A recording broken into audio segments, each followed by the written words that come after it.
To MMA on the Rocks. My name is Bill Welker. You are listening to episode 154 of the podcast, or you're joining us live here on YouTube. Today is Sunday, August the 18th, and we are coming off of an amazing pay-per-view, UFC 241, Anaheim, California. Stipe Miocic winning the heavyweight championship of the world back from the man who took it from him, Daniel Cormier. But before we get into that, let me introduce my co-host all the way from rainy and dreary New Jersey, Jeff, the Animal Wilson. Jeff, how you feeling on this Sunday evening, my friend? I know you had to mop up a little bit of water tonight. Bill, can you hear me? Because the video's like weird. Yeah, I can hear you, Jeff, but I can't see you. You're frozen. All right, I don't know what's going on with that whole, but I'll keep talking. So, yeah, we had a little bit of a monsoon. Wasn't super fun, but I mean, there was hail coming down too. It was weird, Bill. I'm not used to being in that situation. And the whole front yard flooded, so it started coming into the house a little bit. But we put up a sand trap, and hopefully that'll help us out a little bit. But yeah, dude, nothing's gonna take away from the excitement that I felt from this card, though. It was unbelievable. Yeah, man. So there were so many great fights. It's almost like I don't know where to start. And I was thinking about it before we did the show. And we don't script this thing or anything or take notes or any bullshit like that. So I was thinking about, well, where do we start? And here's what I decided, Jeff. I want to tell a story before we get into the card. And it's a story that I've kind of been teasing for a long time. And it occurred to me while I was thinking about this story, and I'm talking about the night that I partied with the Diaz brothers in Orlando, Florida, a couple of years ago. And as I was thinking about this story, and I brought it up several times on the show, but there's just never been a good time to tell it. And I realize why now. A Diaz brother has not won a fight in the entire history of MMA on the Rocks.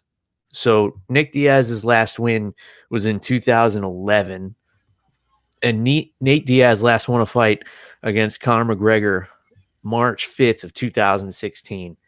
And MMA on the Rocks would not be formed until a couple of months later in July of 2016. So I never really felt like it was an appropriate time to tell this story because it's a story that really celebrates who the Diaz brothers are as people. And I wouldn't want to bring that up like after a loss. And then they kept stringing us along for when they were going to fight. And then Nate finally got in there, UFC 241, put on an awesome fight after 3 years away and is able to get a victory over a guy like Anthony Pettis. It's really an amazing accomplishment. So, of course, I figured it's the perfect time to tell this story finally. And it's one of those stories that a series of events just kind of culminated and resulted in everything just being perfect. And it's one of those nights that really sticks out in my memory. And I remember it so vividly, Jeff. That's why I really wanted to wait for the opportune time to tell this story because I know whenever the opportunity came up, I'd be able to do it in pretty great detail, even though there's not like video or anything documenting. I took a couple of pictures that night. So let me start from the beginning.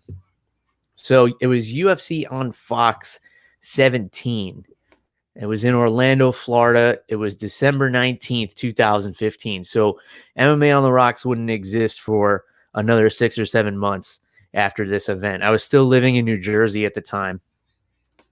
So I actually flew down to Orlando for this. I used to go to a lot more live events back in the day when I was young and childless.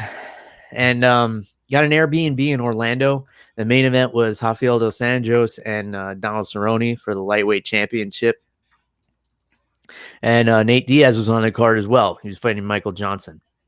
So I was excited. I get there early. I watch every single fight. This was actually the night Kamaru Usman beat Leon Edwards, to give you an idea of how long ago this was as well. Valentina Shevchenko was on the card. She was not nearly as well known. Nate Marquardt was on the card against CB Dalloway. It was a great card. Karolina Kowalkiewicz and Randa Marcos. And then Alistair Overeem and Junior Dos Santos was the co-main event. And right before that was Nate Diaz and Michael Johnson. So Nate Diaz boxes up Michael Johnson. You know, Michael Johnson is fast and powerful, but Diaz was able to piece him up and come away with the unanimous decision victory. And that's when he gave his famous speech calling out Conor McGregor. And the rest is kind of history when it comes to that. I don't want to talk too much about Conor McGregor and waste time on all that nonsense. But, you know, that's kind of really what springboarded Nate's career, was that call out of Conor McGregor. Motherfucker, you took everything I work for. You know who's a real money fight is me. I'm paraphrasing, of course. So during the fights, the wife and I decided to walk around the arena. So this is the Amway Center in Orlando, Florida. So we're walking around, and they have a rooftop bar, and it's called the 180 Skyway, I believe. 180 Skylight, something cheesy like that. So you take an elevator up to this bar, and it's a rooftop, and it overlooks Orlando, and the arena is like a big sphere, so it kind of sits on a deck like underneath the sphere and overlooks the city. It's really nice, really kind of like swanky nightclub kind of thing. So I go up there, I have a drink, and I just happen to strike up a conversation with this janitor who the rooftop bar was empty at this time. It was like the prelims were on, and not a lot of people were even in the arena yet. So I get to talking to this janitor, super nice guy. And he was actually into the fights a little bit, and he was, you know, going to try and watch on the monitors and stuff. So we were talking about the fights, and you know me, Jeff, I love to talk to anybody who likes to talk about mixed martial arts. So, you know, we chat about it a little bit, and then he kind of goes on his way, and then I was going to leave, and he calls me over. He's like, "Hey, buddy, later there's an after party in this bar, and it's going to be hosted by Nick Diaz." And he showed me there was like a little flyer. I was like, okay, cool. You know, maybe I'll check that out. It's not really my thing. I'm not like a nightclub guy. And looking around this nightclub, I could kind of see what the scene was going to be like later on. You know, it's like glass tables and white couches, and outside they have like fancy umbrellas, and you know, everything's like nice glass. It was pricey in there. You know, the drinks were expensive. So I was like, all right, you know, maybe I'll do it. And he said, listen, the way they do it is they like a real nightclub vibe. So even though you're already in the arena, they make you line up to get on the elevator to come up here. So they can only get a couple of people coming up at a time. And it kind of helps, you know, slow down the bar so the bartenders can serve more drinks to people as they come in. People buy their drinks and then they move to the outdoor patio, etc. I guess it helps pace things out. He says, take this staircase right here. It's not locked. It's not marked or anything. Just go down the staircase right now so you can see how to get back up later. I was like, hey, man, thanks for the tip. I appreciate it. So, you know, the fights end, and Cowboy got knocked out in the main event. I was kind of bummed about that. You know, it was his second shot at the title, so he probably wasn't going to see another one for a while. And that turned out to be correct. And we decided, hey, let's go check out that after party. You know, maybe we'll catch a glimpse of Nick Diaz. So we go back to the staircase, the unmarked staircase he told us to go to. And we see everybody lining up at the elevator. They have these velvet ropes and everything over there. And, you know, they're checking IDs and the whole thing. And, you know, this is like all the people who are dressed a little bit nicer at the fights and stuff. And I was like, oh, man, this is not going to be my scene. So we go up the staircase. I go over to the bar and I get a beer. And then there's like a little roped off VIP section right by the elevator.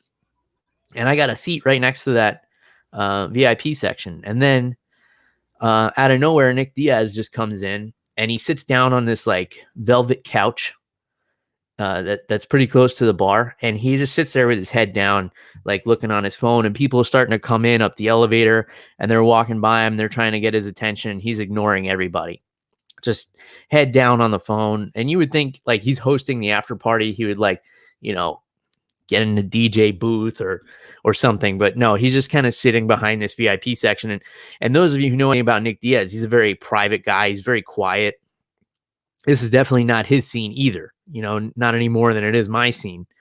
So he's sitting there on the couch on his phone, and I took a picture of him on my phone, and then I was trying to take a picture of myself with him kind of in the background, and I get tapped on the shoulder by this guy, this really big guy, and he says, "Hey, buddy," and I was like, "Oh, sorry. No pictures or whatever." And he says, "You want a picture with Nick?" And I was like, "Yeah, that'd be cool." I mean, it doesn't look like he's up for it. So he turns around and he says, "Hey, Nick, get over here. You got to take a picture with this guy." So he opens up the rope and he's like, "Come on over here." So I'm standing there with my beer with Nick Diaz, and I didn't know what to say, man. I've been watching Nick Diaz fight for I don't know how many years at this point. The Goga Plata submission over Takanori Gomi, the knockout of Robbie Lawler. Like, I don't know what to say. I'm at a loss for words. I'm not the type to get starstruck, but I couldn't put a sentence together. This fucking Nick Diaz standing in front of me. So I'm just like, "Hey, man." And that was it. And then the guy took a picture for me, and I was like, "Hey, thanks so much. I'm a big fan. I really appreciate it. We're going to stay and hang out at the bar for your after party or whatever." And so I go back out of the velvet rope section, and I'm sitting there on cloud nine. I got a picture with Nick Diaz. This is like the coolest thing. I'm trying to post it on Instagram and Facebook and whatever else. And I didn't have the podcast at the time, so it was just like my personal Instagram that nobody ever looked at. And even the people who did are mostly like family and friends that don't watch UFC. It wouldn't mean anything to them, but it was fucking awesome for me because I got a picture with Nick Diaz. So I'm there and I'm, posting it, and I'm thinking about the fights, and the place starts to fill up, right? And we start getting pushed like down the bar a little bit to the point where we can't really order drinks anymore because it's starting to get crowded. But we get pushed like a little closer, and the guy who brought me over before, he was like, "Hey, man."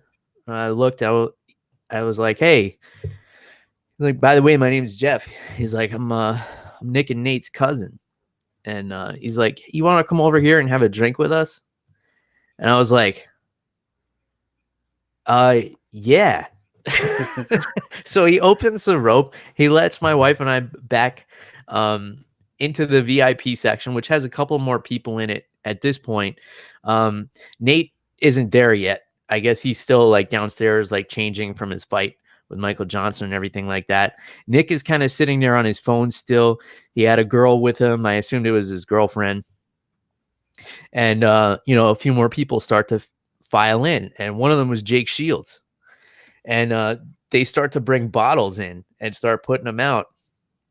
And I was like, I was talking to the guy, Nick's cousin, for a little bit. And I was like, "Man, I appreciate this so much. I feel a little out of place here." He's like, "Hey, relax, man. Here, have a drink." And he like pours shots, and we take some shots. I'm like, "All right, cool." And then I turn around and to cheers for the shot. And who's holding a shot glass but Jake Shields behind me? So here I am taking shots with Jake Shields. I'm like, "All right, this is cool." So I'm face to face with Jake Shields.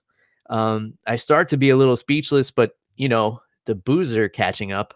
So I was like, let me strike up a conversation. How many times do you have the opportunity to be having a drink with Jake Shields? So I start talking to him, and it happened to be not long after he had the fight with Husamar Palhares, and Palhares held a Kimura too long on him, and he was tapping, and Palhares wouldn't let it go. Of course, he's famous for that. And then when he finally did let it go, Jake hit him after the bell, and understandably so, because Paul Harris was trying to rip his arm off even after the fight was over. So I brought that up. I was like, man, what a fucking dick, huh? And he's like, yeah, right.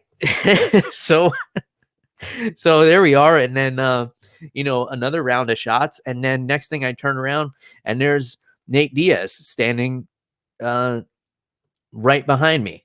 And he's got the biggest smile on his face. His face is covered in bruises because it was a pretty much a brawl with Michael Johnson. But he's got the biggest grin on his face. He just won the fight. He just called out Conor McGregor in one of the most epic post-fight speeches of all time. And, he's coming up to the after party that his brother is hosting, quote unquote. And he's ready to let loose. So I can tell you this much. They like Patron. And Jake Shields is a Jameson guy. So Jake Shields has kind of like had the bottle of Jameson to himself, and everybody else was taking shots of Patron, and they kept getting past my way. And I'm not one to turn down a shot, especially when it's with the Diaz brothers. I got a picture with Nate that night, and I don't know what happened with my phone or the iCloud storage or whatever, or my phone memory, but the picture didn't save.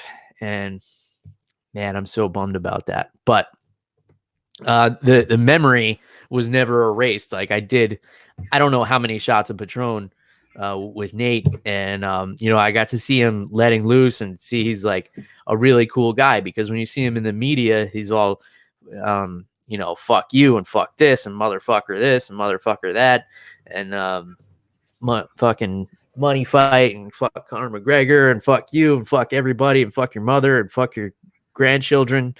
But in person, he's not that. I mean, you could tell he's a fucking hard ass motherfucker. But he just wanted to have a good time. So I guess the moral of the story, Jeff, is just be cool to people, and then cool shit happens. I struck up a conversation with a janitor who happened to share some interests with me, and he shared some information with me that led to me, having drinks with the Diaz brothers. And it was a once in a lifetime experience. And I can't even tell you how I got back to my hotel room that night. I was so appreciative of the guy who brought me into that VIP section. I'm not a guy who kind of goes to these types of bars. And I think that stood out to him, that I felt out of place, but I just really wanted to be there because, the Diaz brothers were there. And I think that's why he kind of singled me out to bring me in, because we were like the little group of outcasts amongst all the people who were, dressed swanky, and they're ordering Cosmopolitans and stuff. And we're drinking Budweiser and doing shots of Patron. And it was such like the opposite way that society is supposed to be. Those people are supposed to be in the VIP section, and the people like myself and Jake Shields and the Diaz brothers, like these grizzled MMA fighters, they should be like at the back of the bar, struggling to get a drink. But for that one night in Orlando, Florida, Jeff, that's not the way it was. And it was really one of the coolest experiences ever. And it made me a fan for life of those guys. No matter what would happen thereafter. And even though neither one of them had won a fight until now, since the creation of this podcast, and I've been waiting over 3 years to tell this story, I'll always be a fan of those guys, just because I had that experience, and it was really awesome. So there it was, Jeff. And here we are talking about Nate Diaz victorious against Anthony Pettis at 170 pounds in Anaheim, California at UFC 241. So let's start there, man. Any thoughts? I don't know if I've even ever told you this whole story before. I don't really recall if, I probably have, but I don't know, man. What do you think? Yeah, that's an awesome story, dude. This is actually my first time hearing it in such detail. I know you've told me that you hung out with the Diaz brothers, and had drinks and stuff, but hearing it in such detail and how excited you get about it, it's pretty awesome, dude. Um, I got a chance to do a jujitsu seminar um, with Jake Shields. Jake Shields was hosting it, and I was there Mhm. as one of the students. And he's a cool dude. So I imagine that they're all really cool dudes. And I had a similar reaction when I met Jake Shields. I thanked him for punching Husmar Paharis Yeah, because man. that guy deserved it. Um, Yeah, what a dick. yeah, man. But yeah. Anyway, man, that's awesome. Hopefully, I can have a story like that someday. Um, but dude, this whole card, top to bottom, was just absolutely fantastic. There Yeah. was I can't even think off the top of my head the fights that I watched. I can't think of any bad ones. I'm sure they'll pop up, but um, Nate Diaz and Anthony Pettis was just awesome. It was, from bell to bell. It was a brawl. I like that Diaz didn't give Pettis any space to really get going with his flashy kicks and stuff. And the only issue I had was in the third round when Diaz, it looked like he was going to finish Pettis, and I felt like he got greedy, man. He could Mhm. have finished it with strikes, it seemed like, and then he started turning Pettis over, trying to get on his back and stuff. I felt like he kind of had it up until he went for the submission. Yeah. Well, in his defense, he probably just didn't want to get the finish and get his hand raised by Mike Beltran in that way without Beltran's beard exposed, because the California State Athletic Commission made him tuck it into his shirt. Uh, so yeah, but that was an awesome fight. I mean, it was so back and forth. We got to see the grappling exchanges I was hoping for, because both of these guys are amazing at jujitsu, but mostly off of their backs. Neither one of them are really wrestlers, and neither one of them are really top pressure jujitsu guys. But we got to see it. We got to see Pettis going for submissions. We got to see Diaz going for submissions. We got to see Diaz's ground control. We haven't seen that in a long time, since the first Conor McGregor fight, when that was his bread and butter coming off the Ultimate Fighter. I mean, he was triangle choking everybody. But he kind of got away from that because he fell in love with boxing a little bit more, and he loves that volume striking. And when we've seen Anthony Pettis struggle in the past, it's always been with guys who pressure him. Because the thing with Pettis is he's got to be able to have space to get off all those fancy kicks. And if you're pressuring him and you're getting in his face, he can't get that rhythm, even though he fights like off tempo a little bit, and it's hard to get his rhythm. But at the same time, the guys who are pressuring him and giving him trouble are also wrestlers. Nobody has ever really pressured him with straight boxing like this. So we didn't know how it would go, and now we know. And it was an impressive victory. I wouldn't have been totally shocked if Nate got screwed with the decision here. We saw some kind of wonky decisions on this card, but luckily he wasn't, and he was able to cut up some great post-fight stuff. Called out Jorge Masvidal. I fucking love that fight. Yeah. Those are two of the realest guys in the sport, and anybody who says different isn't paying attention, man. That would be an awesome fight. I would be way more excited about that than the championship fight between Kamaru Usman and Colby Covington. And I fucking love that fight too. So put it on the same night. If you think Masvidal and Diaz are a bigger draw, then it'll help the pay-per-view numbers. Let's do that. Let's have, and then you have a contender to step up if something happens to Colby or Kamaru. Because this day and age, guys are always getting hurt. But what are your thoughts on that call out, Jeff? I thought it was brilliant, man. I thought the call out was as exciting as the fight, dude. That's how crazy it was. Yeah. And yeah, dude, I thought it was just clever. I like that he said, I hadn't fought in 3 years because everybody sucked. So he said that in the post fight press conference. So if you haven't, go check that out. It was really good, especially Nate Diaz's bit. And I just thought it was it was the right thing to do. I think that's a huge money fight. I think that Nate Diaz said it himself, man. He's there to fight the best in the world, and he wants to get paid like it too. So I think the UFC needs to stop playing around Yeah. and make this fight happen. Yeah, he said he wants to defend his belt of the baddest motherfucker in the UFC. And he's choosing Jorge Masvidal to defend it against. I mean, Hmm. it was perfect, man. He said all the right things. I think it was a good thing to leave Conor McGregor out of the conversation, especially with all the Yep. horse shit he's going through now. I have my own opinions on that as well. It was a little too convenient that some bad news came out about Conor the week that Nate Diaz is stealing all the headlines in MMA news. So I'm not really one for conspiracies. So I wouldn't think too far into it, but I'm also one who doesn't talk about the outside of the cage drama. We like to keep it about the fights here and about the fighters who are actively fighting. And I'm so happy to talk about Nate Diaz in that light once again. So let's rewind a little bit and let's go back to the main event now. Fucking Stipe Miocic, man.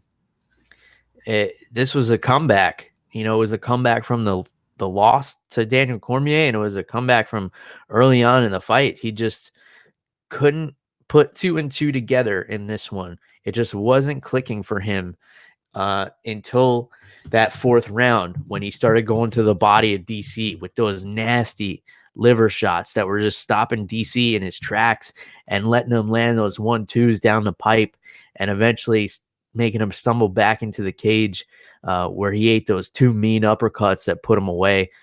And it's kind of bittersweet, man, because you got to feel for DC. He was at one of the highest points in his career. He was undefeated at heavyweight up to this point.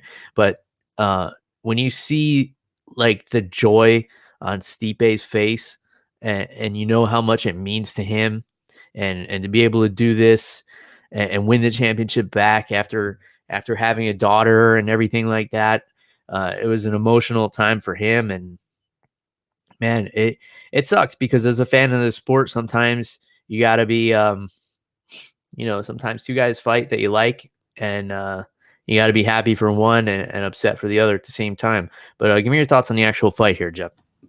Yeah, I'm in the same boat. It's bittersweet. I'm a fan of both of these guys. I've been following Stipe since early in his UFC career, and it's hard to I wanted both of them to win. Essentially, I'm really happy for Stipe, man. It clicked together in that fourth round. In the first two rounds, DC was just so easily getting past his guard, and I felt like Stipe wasn't using his jab enough.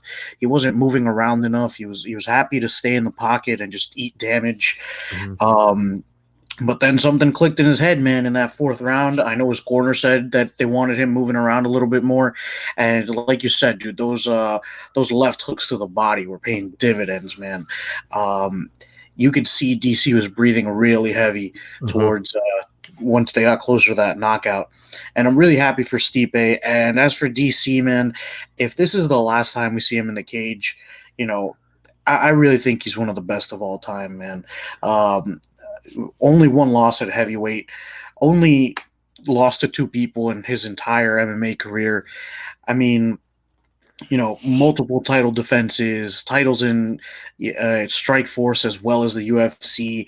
He's had some awesome fights, and for me, I'm a bigger dude, so to see DC and his like dad bod, getting it done, it's super inspirational to me. So I'm a big DC fan, and if this is the last time we see DC in the cage, it's definitely been a really fun ride watching his career unfold.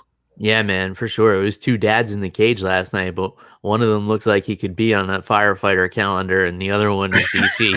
So, but yeah, I'm with you. I don't think it's the last time we see DC. The guy's such a competitor that I don't think he'll want to go out on a loss like this. I mean, I know he cut his gloves off and he had him in hand, and Joe Rogan kind of cut him at the pass. He's like, if you're about to say you're going to retire, like maybe think about it because you're emotional right now. And Yeah. that's kind of how that went down. But I mean, it's not like he looked bad in this fight. I mean, he just got caught Oh, later on in the absolutely. fight. I mean, he had some real highlight moments like that high crotch outside single that he hit on Stipe and picked him up over his head and fucking suplexed him like a WWE move. That's Yeah. unreal. I don't think people realize how hard that is to do to another human being, especially one that's the size of Stipe Miocic.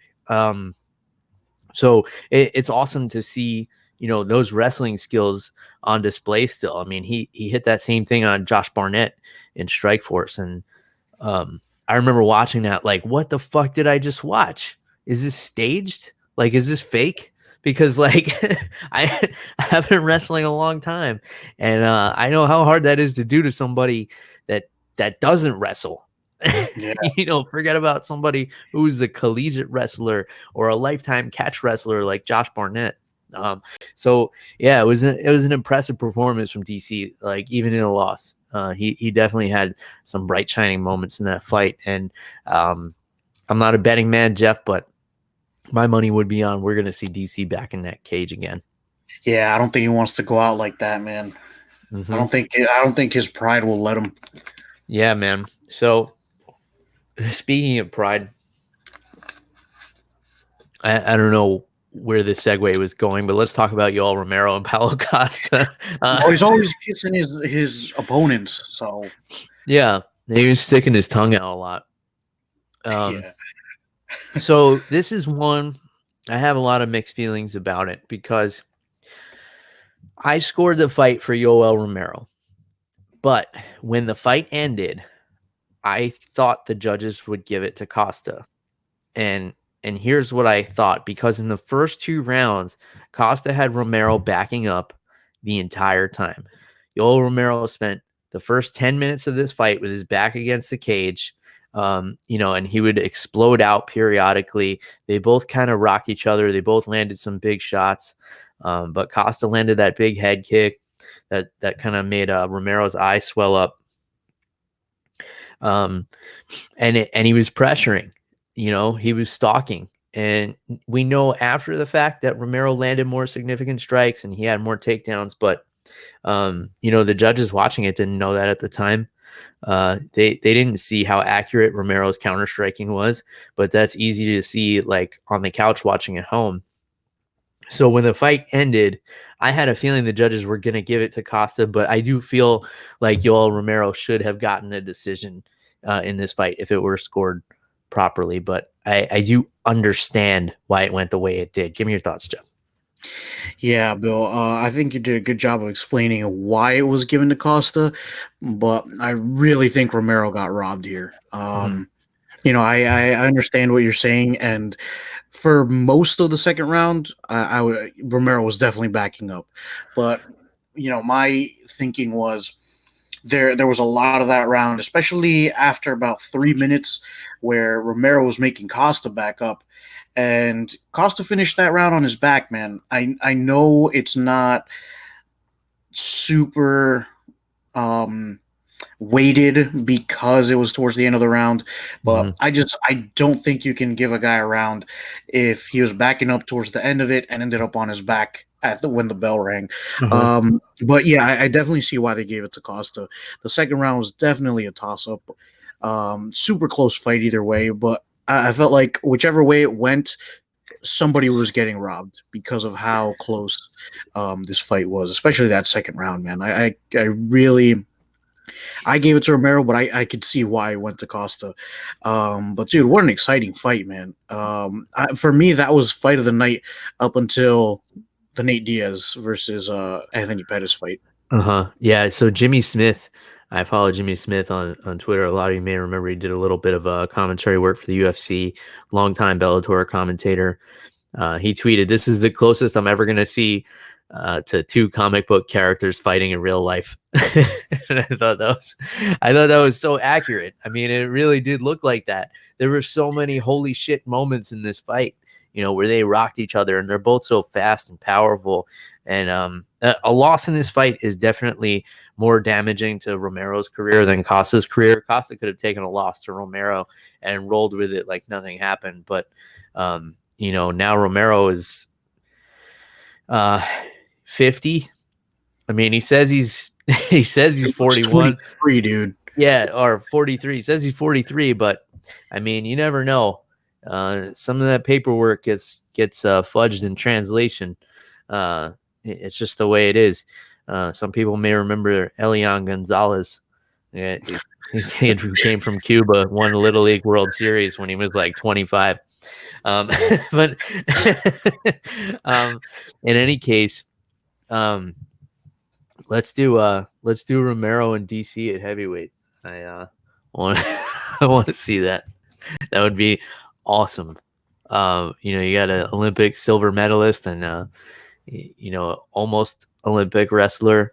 I think that would be a really fun fight. But yeah, Costa called out the winner of Adesanya and Whitaker. I don't know how likely that would be. I would love to see Costa and maybe Kelvin Gastelum next. I think that would be fun. Yeah. I think Kelvin Gastelum has a fight lined up. I don't know. I lose track now because there's just so many guys.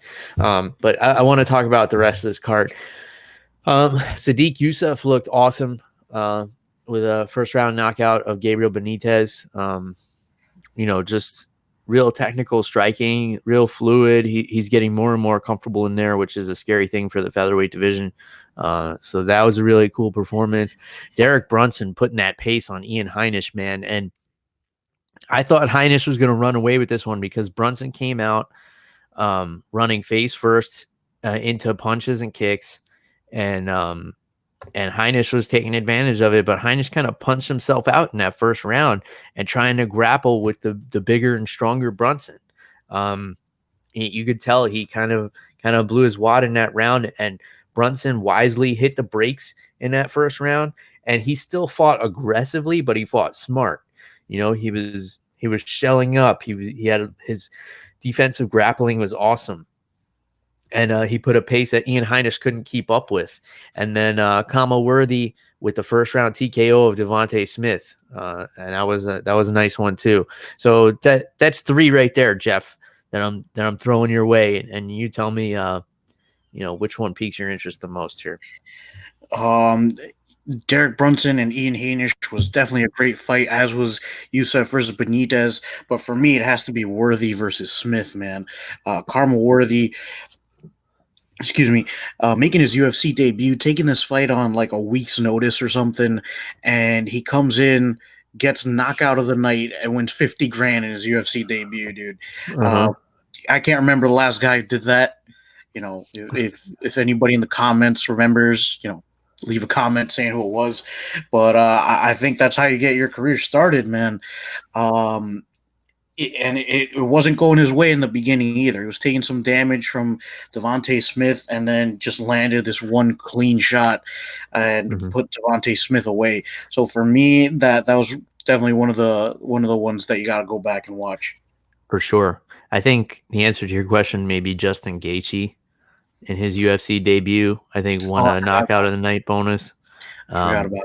But yeah, I mean that's like coming in and getting a pinch hit home run to win the game in your major league debut. So that was awesome. Somebody I wanted to spend a little bit more time on, one of the most impressive performances on the card, in my opinion, and that's Cory fucking Sandhagen, man.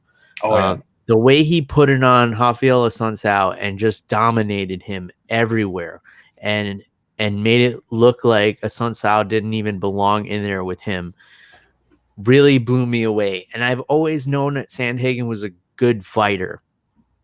In fairness, I thought he lost the fight to John Lineker in his last fight in Fort Lauderdale. I was there in person, and I just didn't think he did enough. I thought Lineker did more damage and pressured more and was going forward, and Sandhagen spent too much time moving backwards. But, man, did he redeem himself in this fight. He took a guy in Assuncao who has been, for the longest time, one of the scariest dudes in the division, and especially if he gets on top of you. And once Assuncao got the fight to the ground and he couldn't do anything to Sandhagen there, you could tell he kind of broke. But still, we saw some awesome grappling exchanges in the second round of this fight. We saw some really awkward positions where, like, Assuncao had Sandhagen's leg trapped, also with like an omoplata, and they got in that position twice, which is very strange. But we saw Sandhagen stay calm, work his way out.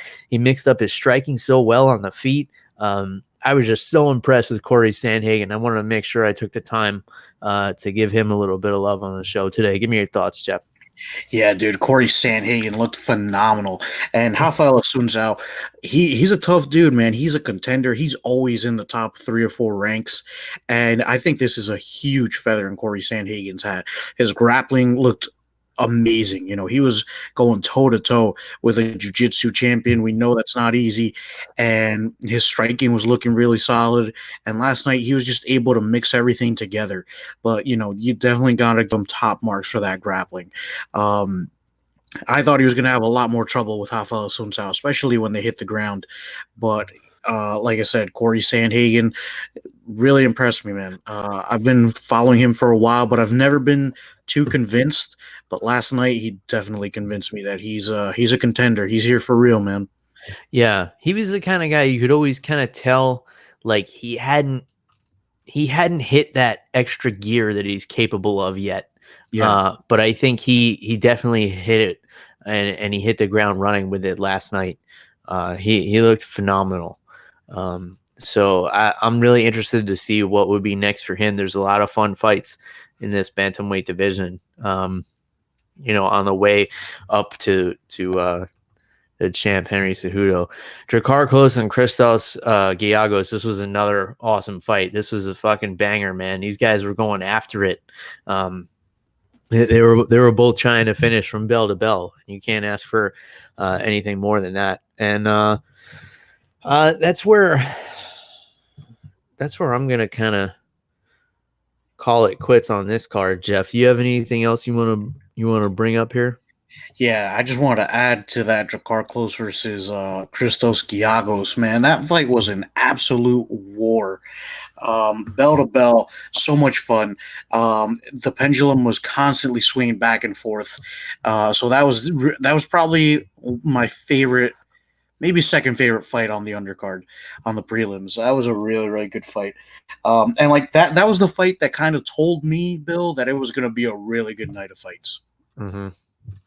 Yeah, man, and that it was. I mean, I can't remember the last time there was a card with so many decisions that people were just raving about. You know, people fucking loved this card, and there were a lot of decisions. You know, usually that has the MMA community up in arms, like, oh, I hate this sport so much. I can't believe I wasted my time. Why is there so many decisions? I want to see people get knocked out, but I don't want to watch Muay Thai because that sucks. I don't like boxing either. And it's like just nonstop whining. But we had a card full of decisions here tonight.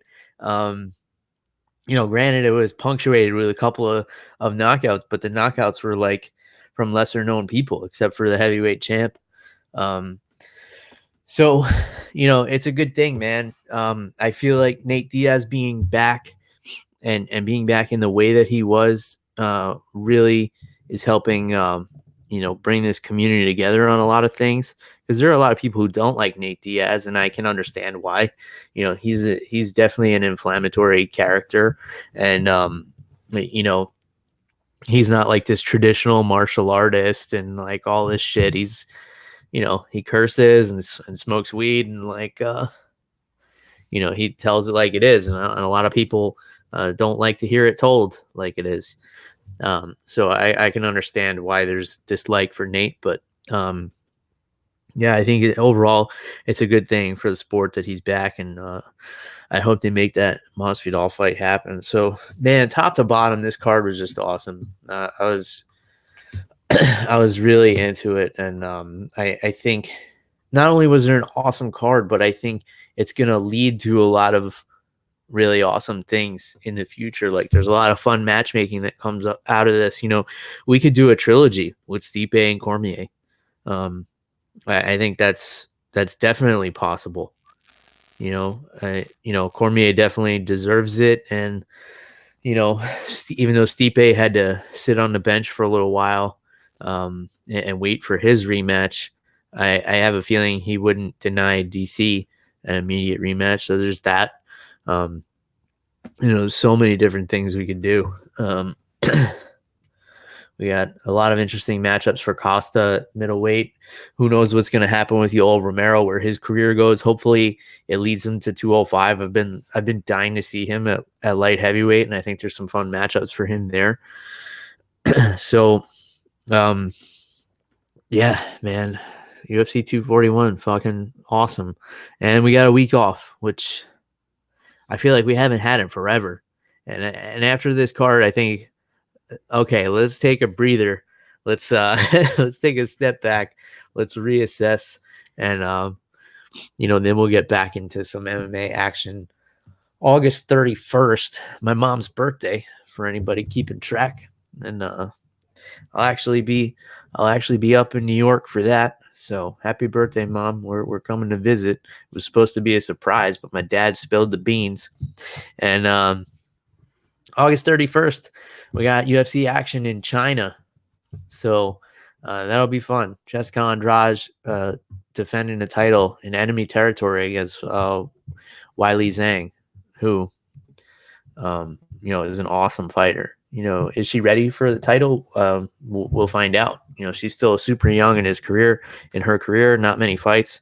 But we can get into this card in detail next week, Jeff. I want to talk about some non-fighting things real quick. So you may have noticed while we were talking, I've got another pumpkin beer here. This is a Shipyard Smashed Pumpkin.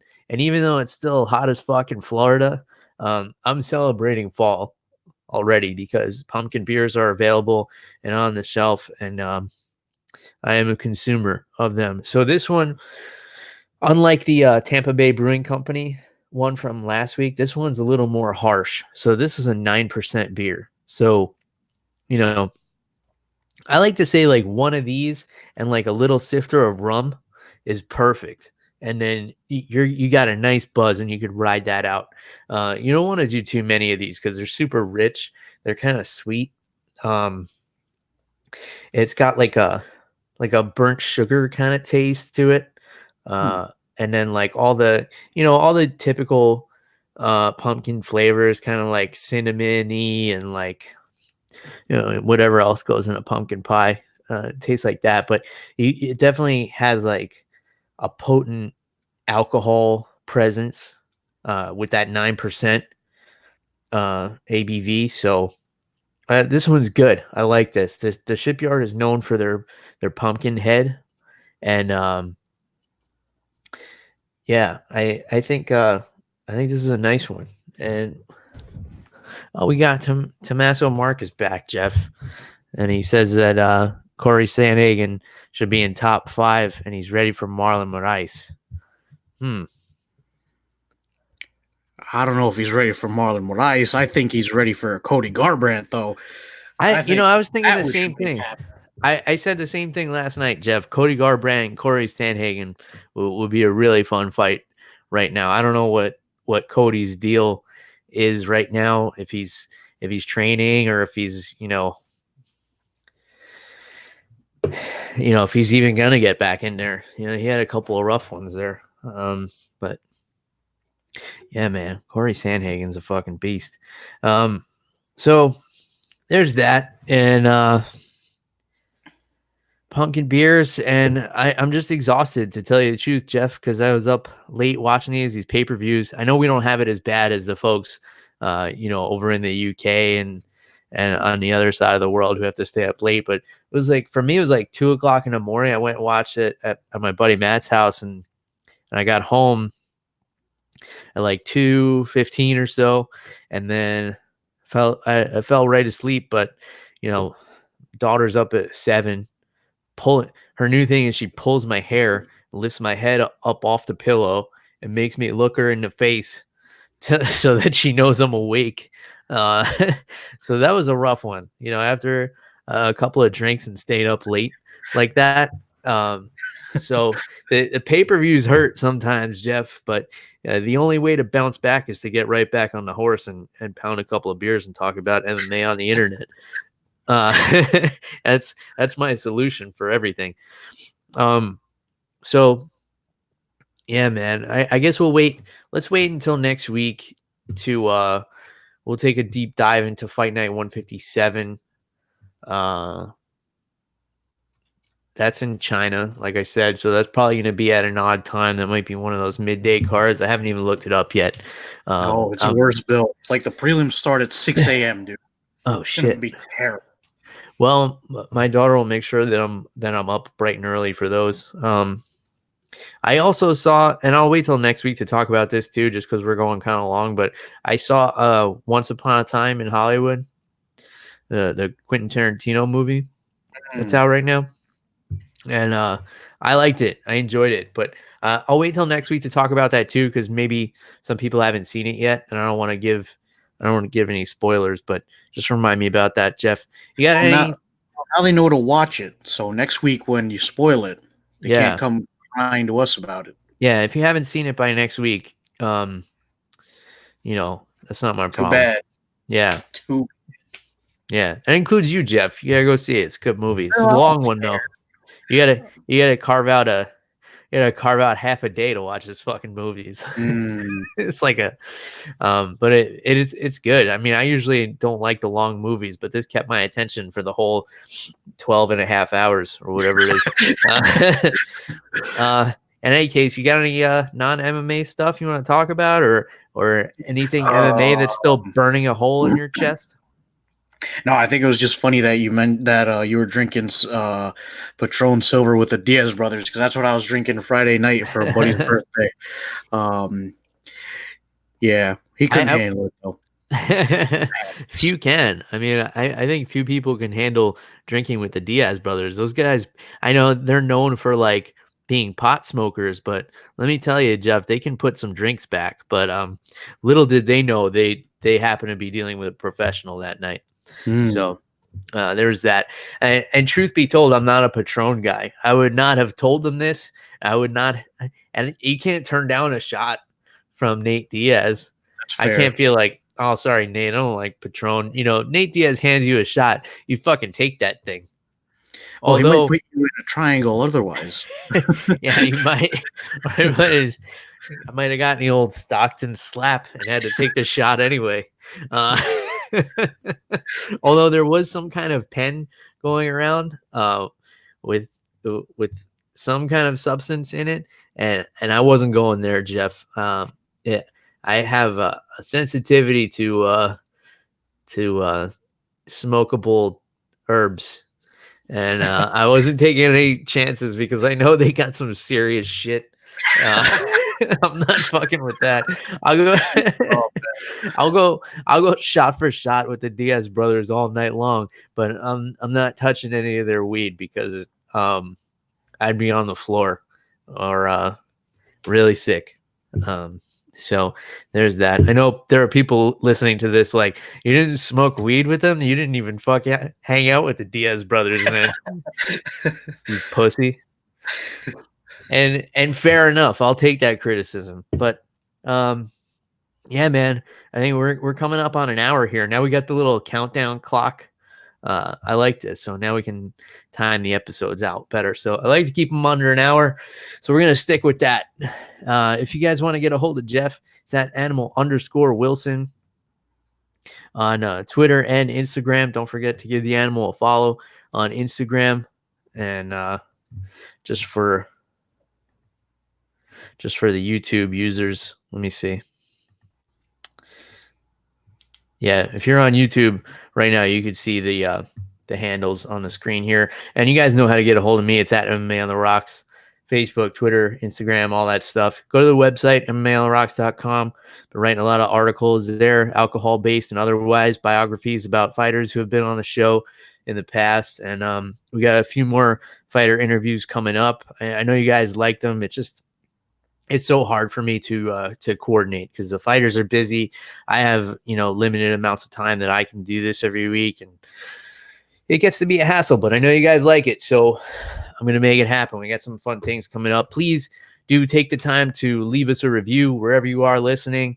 Apple Podcasts, Google Play, Spotify, wherever you can, please leave us a review. It does help. If you leave us a funny review and still give us 5 stars, I'll read it on the air and give you guys a shout out. You can roast us, say whatever you want, do your worst or do your best, however you look at it. And, as long as you give 5 stars, we're cool. All right. That's all we got. Until next time. Cheers, everybody. Goodbye.